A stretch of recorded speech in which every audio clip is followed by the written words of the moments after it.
Hey everyone, today is Sunday, the 16th of October.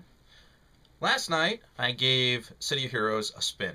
It's recently gone free to play, but the entire time I was playing it, I felt kind of like I was in a bit of a time warp. I went back in time a bit.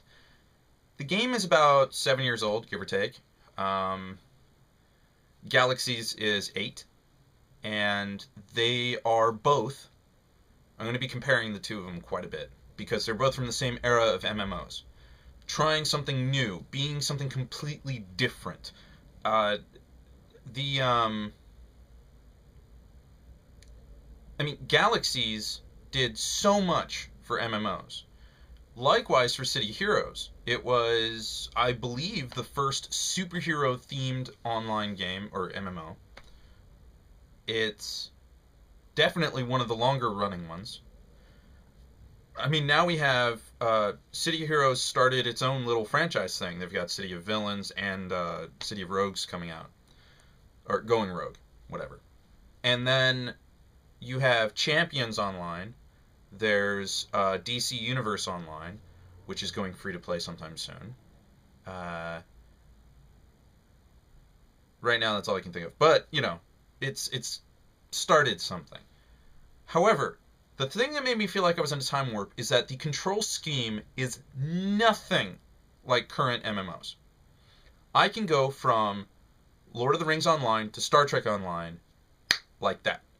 I can go from Champions Online to... Oh, what's one of the other MMOs I have on my computer right now? Dragon Nest. It's not on my computer right now, but there it is. I can do that. I can switch over really easily.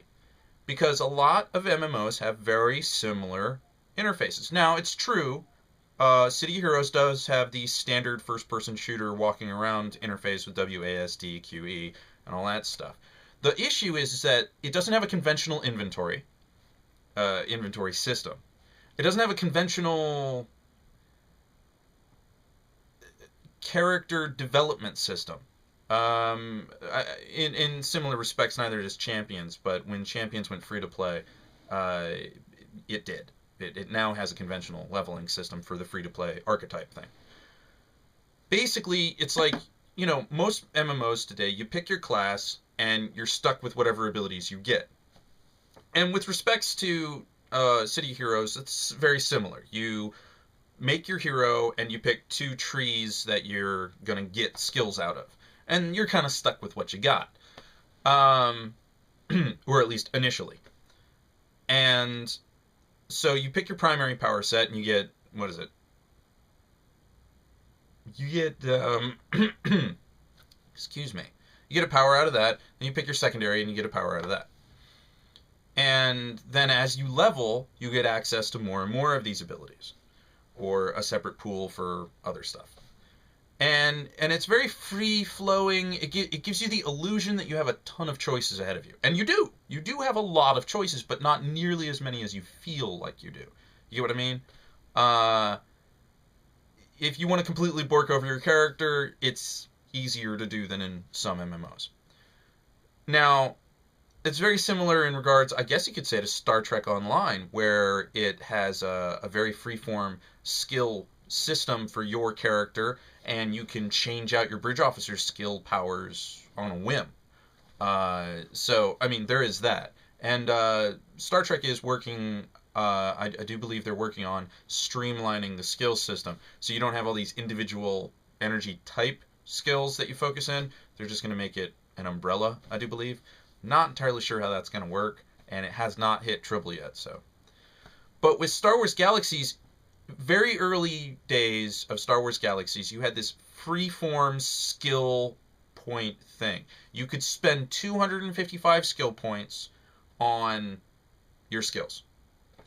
And you had to, grind up the boxes and what have you. But basically, the first box was 15, and then it went, it was like 5, 4, 3, 2, and the mastery was 1. Yeah. And mastery was like 1. Or you could just go up a branch and then go into the specialty. Like your basic marksman or marksman, and then you go up carbiner, and then you go to the carbine tree in that skill tree, and then you go to the carbiner profession. So you invest in carbiner, and then you max the whole thing out, or you just want a little bit of it, or what have you. I cite carbiner because I did master carbiner, and I mastered scout, and I wanted to be a master squad leader, but unfortunately couldn't do that and a bunch of the other stuff I was going for. And I was pulling out of squad leader and going into ranger when the NGE hit. So, but anyways, yeah, because I thought master ranger would be an awesome title to have. Oh well. Anyways, so City of Heroes, it felt like a blast from the past. I did have quite a bit of fun playing it. However, I am quite spoiled these days with games that have voice acting and voice chat, and the I key opens your inventory. It's definitely an interesting way to play it. That said, yeah, I did have fun. I got all the way up to level 10 last night. So in about 5 hours, I hit level 10. And I picked it up pretty quickly, but then again, that's what I do. But, that said, come December, early December, or mid-December, whenever, the Old Republic is coming out on the 20th of December. I'm going to have to trim out a lot of the stuff on my computer. So, going the wayside will be several single-player games. I know Deus Ex Human Revolution is going to get uninstalled by then. If I don't beat it by then, sorry. Assassin's Creed Brotherhood, that's going to get uninstalled. And I haven't beaten it, and I feel bad about it. I still have the strategy guide over here. You know, a lot of single-player games are going to get uninstalled. That's fine. However, out of the MMOs I currently have on my computer, by the time the Old Republic comes out, I will have uninstalled Galaxies, Champions Online, and City of Heroes. I'm keeping Star Trek Online because I have a lifetime subscription. I'm keeping Lord of the Rings Online because it's different enough that it's like a vacation from all my other games. You know what I mean? And of course I'm going to have the Old Republic. So I'm going to go from a possible 6 MMOs on my computer to 3. So, yeah. I did used to have a whole bunch of others, but I've since uninstalled a lot of them, and yeah, I'm really looking forward to the Old Republic. And I'm looking forward to running through Star Wars Galaxies. It's weird. I haven't really sat down to play Star Wars Galaxies in such a long time that I'm genuinely looking forward to it. And to be perfectly honest, I don't care if I'm a bounty hunter or a spy or what have you. I'm looking forward to the experience of trying something new.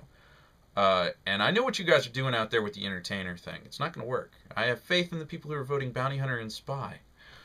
Now, the entertainer is a viable combat profession. I'm just surprised nobody's voting officer. Are they really that bad? We'll see. Anyways. Until next time, I've got a lot of games on my computer.